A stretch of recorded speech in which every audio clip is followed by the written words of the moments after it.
Hello student, good morning to all of you. आज जो है सबसे पहले बेटा मैं ये बताना चाहूँगी कि अभी तक की वीडियो में जो है मैंने आपको क्या कराया है और आज की वीडियो में मैं आपको क्या कराऊंगी। आज तक यानी कि आपकी क्षितिज गद्य खंड में क्षितिज गद्य खंड के लेसन 4 है आपका, और ये किसके द्वारा रचित है? सर्वेश्वर दयाल सक्सेना द्वारा रचित है। लेसन का नाम मानवीय करुणा की दिव्य क्षमा। तो मानवीय करुणा यानी कि इसमें जो है फादर बुल्के को कहा गया है। फादर बुल्के जो थे एक ऐसे इंसान थे, उनका जन्म जो है रेम्स चैपल में हुआ था, यानी कि वो विदेश में उनका जो है एक तरीके से जन्म हुआ था, लेकिन विदेश में जन्म होने के कारण भी वे भारत में अत्यधिक रहे हैं और उन्होंने जो है भारत में रहते हुए भारत की वेशभूषा, खान पान, साहित्य और भारतीय जो वेशभूषा को अपनाया है। यहाँ तक कि जो मानवीय करुणा की दिव्य चमक में फादर बुल्के जी हैं, वे हमेशा जो है हिंदी को एक राष्ट्रभाषा का दर्जा देना भी चाहते थे कि जो है हिंदी जो है एक हमारी राष्ट्रभाषा होनी चाहिए, कि जिसको हम दावे से बोल सकते हैं कि ये हमारी अपनी एक राष्ट्रभाषा है जो कि पूरे देश में बोली जाती है। तो जो है इसमें फादर बुल्के ने यानी कि हिंदी को राष्ट्रभाषा का दर्जा दिलाने का काफ़ी हद तक जो है इन्होंने प्रयत्न किया और एक दिन जो है हिंदी भाषा को राष्ट्रभाषा घोषित कर ही दिया गया। ऐसे बहुत से लेखक और कवि हैं जिन्होंने हिंदी पर जोर देते हुए इसको राष्ट्रभाषा दिलाने का जो है पूरी भूमिका निभाई है अपनी जगह पर, कि भारत में जो है एक हिंदी भाषा ऐसी भाषा होनी चाहिए, क्योंकि अंग्रेजी भाषा को महत्व इसलिए नहीं दिया क्योंकि जो है उसको अंग्रेजी लोग बोलते थे, तो इसलिए जो है अंग्रेजों को अपने देश से बाहर निकाल के यानी कि एक स्वतंत्रता अनुभव करना चाहते थे और सभी लोग जो है एक हिंदी भाषा बोले, इसलिए उन्होंने काफ़ी प्रयास किए। एक विदेशी होते हुए भी वो भारतीय इसलिए कहलाते थे क्योंकि वो भारत का जो है भारतीय संस्कृति से काफ़ी उत्सुक हुए थे, काफ़ी उनको प्रभावित किया था भारतीय संस्कृति के अंदर क्या आता है बताया आपको? भारत का खान पान, रहन सहन और एक दूसरे के बोलने के तरीके हैं जिनको आप गुड मैनर्स बोलते हो, ये भारतीय संस्कृति के अंतर्गत ही आते हैं सब, कि हमारे देश में कैसी संस्कृति। तो इससे जो है फादर बुल्के काफ़ी प्रभावित हुए थे। एक थोड़ी सी मैं सार बताया, जो बच्चे आ जाएं थोड़ा सा उनको इसकी डिटेल पता चल जाए। आगे पैरा ही करूँगी मैं, 2 पैरे आपके हो गए थे। आज जो है आज की वीडियो में मैं आपको करवाऊँगी गद्य खंड के जो है पैरे जो आपके बोर्ड क्लास में आते हैं, कि उसमें से कुछ क्वेश्चन दे दिए जाते हैं कि उनके आंसर गद्य को पढ़कर, इस प्रस्तुत गद्य को पढ़कर इनके प्रश्नों के उत्तर दीजिए। तो उनका उत्तर क्या करते कुछ बच्चे, ये मैं फिर दोहराई करना चाहती हूँ कि जो है नीचे से क्वेश्चन लिखा और ऊपर से वही लाइन उन्होंने देखकर ठीक इस तरीके से जो है उसका आंसर दे देते हैं, लेकिन वो ऐसे नहीं होता है। वो एक हिंट दिया जाता है कि ये चीज़ है, तो थोड़ा सा उसमें अपने तरीके से व्याख्या करनी होती है, उसकी डिटेल बतानी होती है। क्लियर? तो वही चीज़ जो है मैं तुम्हें आप करवा रही हूँ, यानी कि गद्य के पैरे। 2 पैरे आपके हो गए थे, तो 3rd पैरा होगा आपका गद्य का। ये कहाँ से शुरू करें? ये पैरा है, कहाँ से शुरू करें? इलाहाबाद की सड़कों पर फादर की जो है साइकिल चलती दिख रही है। Most important para, most important. और ये जो है एक क्वेश्चन आया था, एक बार मैं इसको रोक कर बोल रही हूँ कि फादर बुल्के जो है कौन सी सड़कों पर साइकिल चला रहे थे? इसमें क्लियर आ गई है। लेकिन ये पूरी आप हेल्प बुक या कोई भी ऐसी वो ले लोगे, ये टेक्स्ट बुक में ही इसका आंसर मिलेगा आपको। कुछ क्वेश्चन ऐसे होते हैं जो कि आप हेल्प बुक या कुछ भी ले लोगे उसके आंसर उसमें नहीं मिल पाते। किसमें मिलते हैं? वो आपके टेक्स्ट बुक में ही मिलेंगे अगर आप लेसन को अच्छी तरह पढ़ोगे। ठीक है। तो फादर बुल्के यानी कि इलाहाबाद की सड़कों पर साइकिल चला रहे थे। तो इसमें जो है ये पैरा देखिएगा सभी बच्चे, कहाँ से शुरू करें? इलाहाबाद की सड़कों पर फादर की साइकिल चलती दिख रही है। वह हमारे पास आकर रुकती है, मुस्कुराते हुए उतरते हैं। देखिए देखिए, मैंने उसे पढ़ लिया है और मैं कहना चाहता हूँ, उसको क्रोध में कभी नहीं देखा, आवेश में देखा है और ममता और प्यार में लबालब छलकता महसूस किया है। अक्सर उन्हें देखकर लगता है कि बेल्जियम में जो है इंजीनियरिंग के अंतिम वर्ष में पहुंचकर उनके मन में सन्यासी बनने की इच्छा कैसे जाग गई, जबकि घर भरा पूरा था। 2 भाई, 1 बहन, माँ, पिता और सभी थे। तो इसमें क्या बताया गया? फादर बुल्के जब इंजीनियर बेल्जियम में पढ़ते थे, ये विदेशी थे ना, विदेश में रहते थे, बेल्जियम, ये याद रखना कहाँ पढ़ते थे फादर बुल्के? बेल्जियम में पढ़ते थे। और कौन सी पढ़ाई कर रहे थे? इंजीनियरिंग की, यानी कि इनका अंतिम वर्ष था, यानी कि 3रा साल था इनका। एक क्वेश्चन ये भी आ जाएगा कि कौन से वर्ष में फादर बुल्के ने पढ़ाई छोड़ दी थी? अंतिम वर्ष में। अब उस समय जो है या इसके 4 साल हो या 3 साल हो या 2 साल हो, यानी कि काफी पहले का समय तो 2 साल होते थे। डिग्री के कितने होते थे? 2 साल, यानी कि 2 साल में बीए, 2 साल में बीकॉम, 2 साल में बीएससी। जब देखा संख्या पढ़ने वालों की इतनी ज़्यादा हो गई तो गवर्नमेंट ने अपने रूल चेंज कर दिए, 3 साल कर दिए गए। बीएससी 3 साल, बीकॉम 3 साल और बीए 3 साल। काफ़ी जल्लूस उठाए बच्चों ने कॉलेज में, लेकिन नहीं, ये एज इट इज रहा। समझ रहे ना? तो ठीक उसी प्रकार अब इसमें ये नहीं दिया गया कि वो 3रा मतलब अंतिम वर्ष कौन सा था, 3रा, 2रा, कौन सा, यानी कि अंतिम वर्ष। जब ये इंजीनियरिंग की पढ़ाई कर रहे थे बेल्जियम में, इनके घर में भरा पूरा परिवार था, तो इनके इंजीनियरिंग की पढ़ाई करते करते इनके मन में जो है एक बात आ गई कि मैं सन्यासी बन जाऊं, सन्यासी, घर बार छोड़ दूं। तो इनकी माँ ने उसमें ये भी कहा था कि मेरा बेटा जो है वो बाहर हो गया, एक तरीके से वो अपनी ही चलाता है, वो मेरे हाथों से निकलता जा रहा है। जब बच्चा पेरेंट्स की नहीं सुनता तो हाथों से निकलना, क्लियर? जब अपने पेरेंट्स की कोई बच्चा नहीं सुनता तो वो हाथों से निकलना बोलते उसको। तो इनकी माँ ने ये सभी के सामने कहा था कि मेरा बेटा जो है मेरे हाथों से निकलता जा रहा है। तो ये जो है अंतिम वर्ष की पढ़ाई छोड़कर बेल्जियम से भारत में आ गए थे, और भारत में आकर जो है इनका परिचय लेखक से हुआ, और जो है फादर बुल्के ने यहाँ पर एमए इलाहाबाद से की थी और कलकत्ता से जो है इन्होंने बीए पास की थी। याद है ना तुम्हें भी?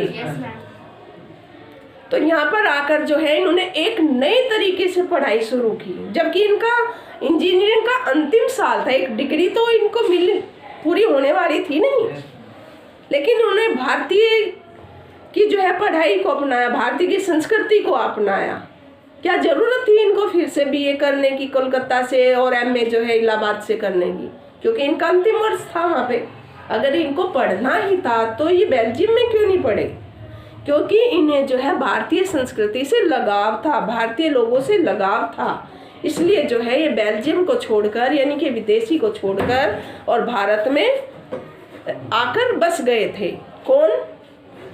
Father Bulcke. फादर बुल्के की स्टोरी चल रही है ये। तो इसलिए कहा गया कि इनके जो है, कहाँ से शुरू करूं, कि इलाहाबाद की सड़कों पर। और फादर बुल्के जो है इलाहाबाद में इन्होंने क्या किया था? एमए की परीक्षा उत्तीर्ण की थी, और फादर बुल्के को जो है इलाहाबाद की सड़कों पर साइकिल चलाते हुए देखा गया था। तो कहने का तात्पर्य, फादर बुल्के कहाँ की सड़कों पर साइकिल चलाया करते थे। अब जहाँ रहेगा बंदा या व्यक्ति कोई भी वहीं पर तो चलाएगा। उस समय मोटर गाड़ी या स्कूटर कुछ इतना संसाधन नहीं था, तो उस समय साइकिल ही सबसे बेटर थी, आज भी है सेहत के लिए। तो उस समय जो है इलाहाबाद में, यानी कि इलाहाबाद में जब एमए की परीक्षा यानी कि एमए की पढ़ाई कर रहे थे, तो फादर बुल्के वहाँ पर साइकिल चला रहे थे। ये सारा क्लियर होना चाहिए। क्या कर रहे थे इलाहाबाद में, क्यों थे इलाहाबाद में? क्योंकि वहाँ एमए की जो है ये पढ़ाई कर रहे थे सब। और बीए की कहाँ से की थी? कोलकाता से की थी। तो इसलिए जो है इनको वहाँ साइकिल चलाते हुए देखा गया था, और हमेशा इनके चेहरे पर क्या था? मुस्कुराहट होती थी। ये सबको देखकर खुश रहते थे, जिससे एक बार रिश्ता बना लेते थे, कभी उससे तोड़ते नहीं थे। ये नहीं कि आज तुम्हारे दोस्त ये, कल वो, चेंज कर लेते हो दोस्त। उसने लड़ाई कर दी, चल छोड़ तू, मैं दूसरी दोस्त अपना ली। ऐसा नहीं था फादर बुल्के के। और इनका जो है, जो एक बार इनसे बातें कर लेता था, वो मानो उनको अंदर ऐसा प्रतीत होता था कि जैसे हमने गंगा में स्नान कर लिया, पवित्र नदी में स्नान कर लिया। मतलब इतनी शांति और सुकून मिलता था। जो भी व्यक्ति इनसे बात करता था, किससे? फादर बुल्के से, उनको बड़ा अच्छा लगता था।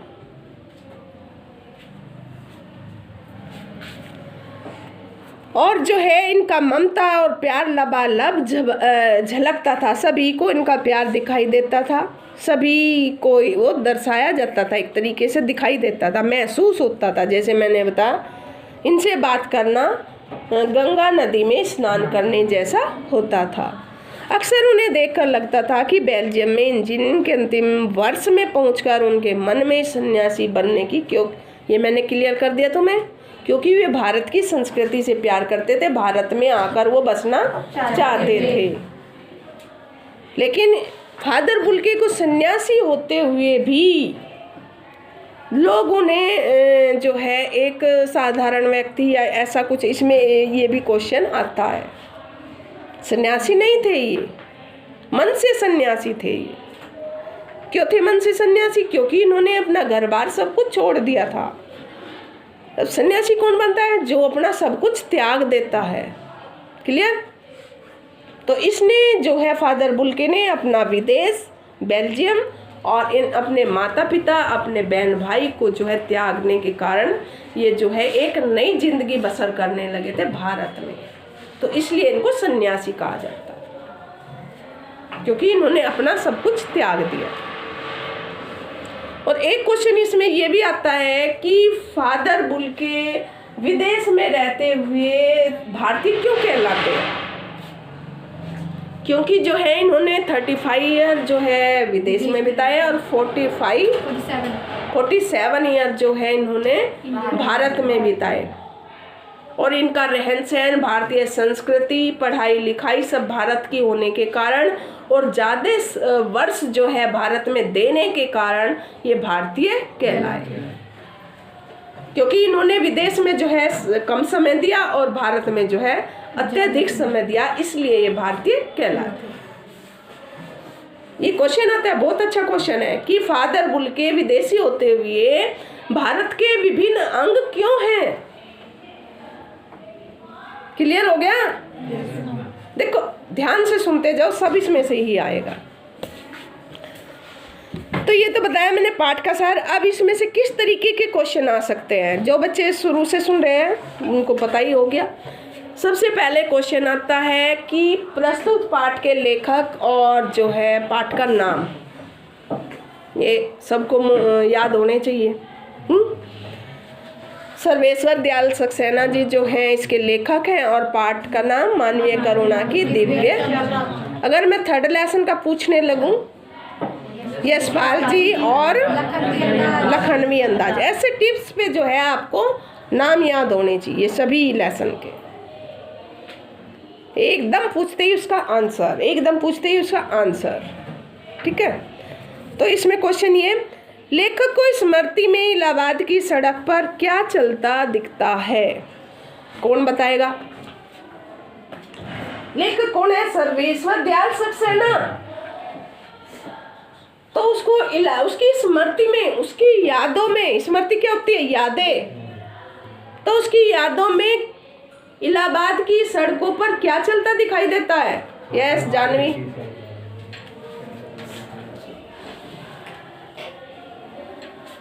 बोलिए बोलिए बोलिए।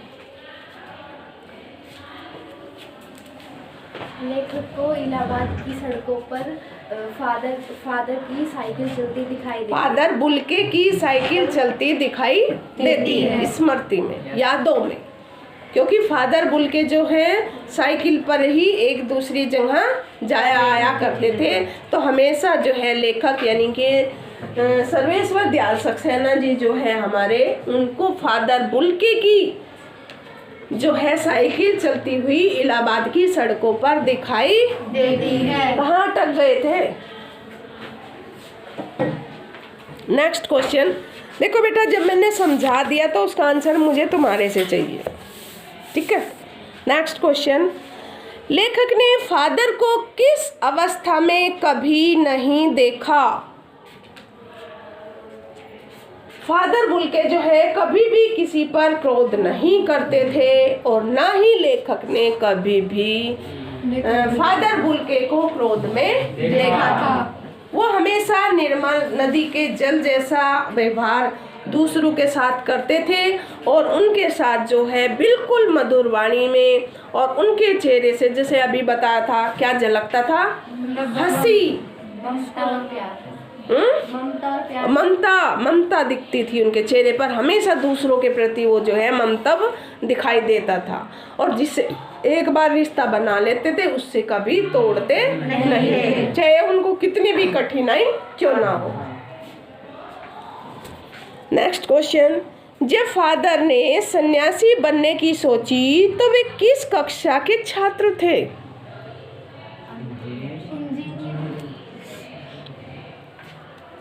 निशांत,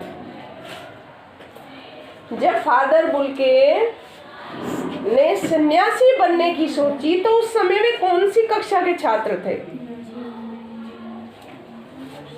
बोलिए। इलाहाबाद में इंजीनियरिंग करते समय उन्होंने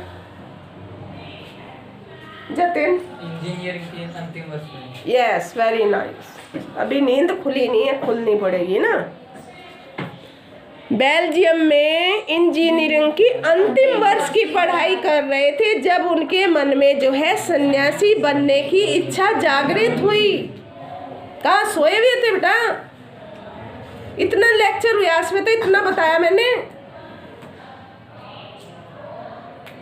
sit down Jatin, very nice, sit down.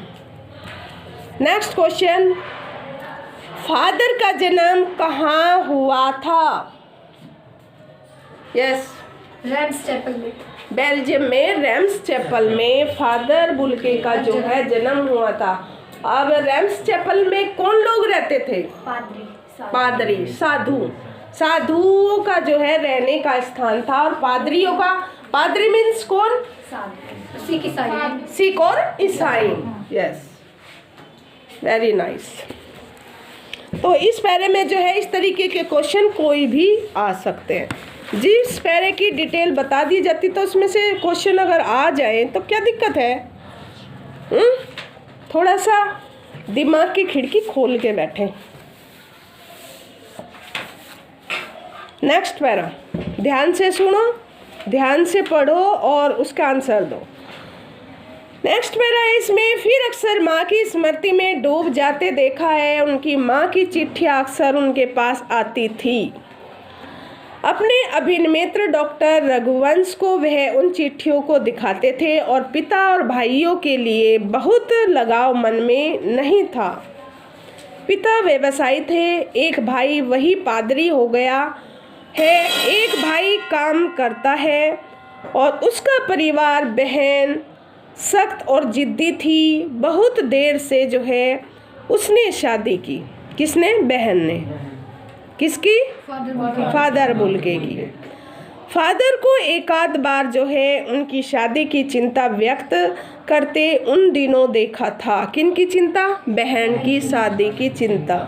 लेकिन वो भारत में रहते थे, लेकिन उसको अपने परिवार की थोड़ी सी चिंता थी। भारत में बस जाने के बाद 2 या 3 बार अपने परिवार से मिलने भारत से बेल्जियम गए थे। इसमें किसके बारे में बताया गया? फादर के बुल्के के बारे में, कि उनकी माँ की स्मृति, जो फादर बुल्के थे उनकी माँ जो है हमेशा उनकी यादों में बनी हुई थी। और उसकी माँ की, यानी कि फादर बुल्के की माँ की, फादर बुल्के के पास चिट्ठियाँ भी आती थी। और वे चिट्ठियाँ किसको सुनाते थे?